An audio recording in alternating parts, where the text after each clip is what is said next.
ପରିଚ୍ଛନ୍ନ ଝାଳ ପୋଛୁଥିଲି ମୁଁ କଣ ପରିଶ୍ରମ କରୁନଥିଲି ମତେ କଣ ଦେଖା ହଉନି ପରିଶ୍ରମ କଲା ବେଳେ ଏଙ୍ଗଲ ଦେଖିଲେ ପରିଶ୍ରମ ଲାଗୁନି ଏଙ୍ଗଲ ଦେଖିଲେ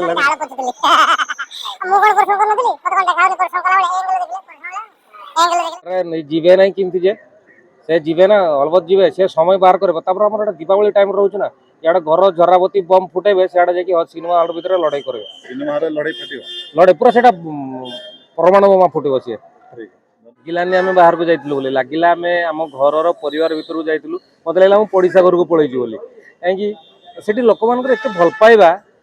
ମାନେ ଏୟାରପୋର୍ଟରୁ ରିସିଭ୍ କରିକି ଷ୍ଟେଜ୍ ପର୍ଯ୍ୟନ୍ତ ମାନେ ହୋଟେଲ ପର୍ଯ୍ୟନ୍ତ ହୋଟେଲରୁ ଷ୍ଟେଜ୍ ପୁଣି ମାନେ ପୁଣି ଓଡ଼ିଆ ଘରର ଖାଇବା ମାନେ ଅଲଗା ପ୍ରକାର ଟେଷ୍ଟ ଆଉ ଦ୍ୱିତୀୟ କଥା ହେଉଛି ଯେ ଓଡ଼ିଆ କଳାକାରକୁ ଏତେ ସମ୍ମାନ ଏଇଠି ବି ଆମେ ଭୁବନେଶ୍ୱରରେ ପ୍ରମୋସନ କରିକି ଯାଇଥିଲୁ ଏଠି ବି ବଢ଼ିଆ କ୍ରେଜ୍ ଥିଲା ଏବଂ ତାପରେ ବେଙ୍ଗଲୋର ତାପରେ ମୁମ୍ବାଇ ସବୁଠି ଓଡ଼ିଆ ଦର୍ଶକ ମାନଙ୍କର ଅଲଗା ପ୍ରକାର ଭଲ ପାଇବା ଓଡ଼ିଆ କଳାକାର ମାନଙ୍କୁ ସେମାନେ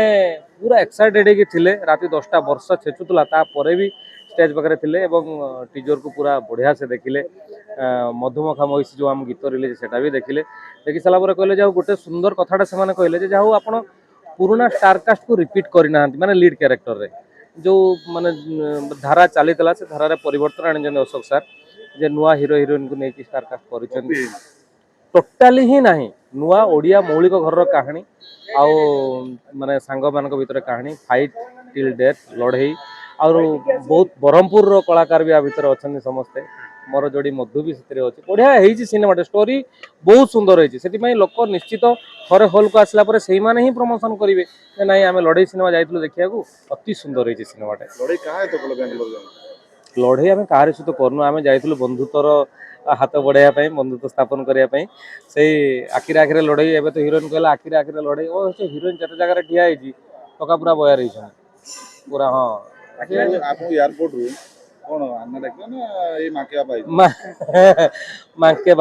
ମାଙ୍କେ ବାପା ଆସିଛନ୍ତି ଆଉ ସେଠି ବି ଦେଖିଲି ବହୁତ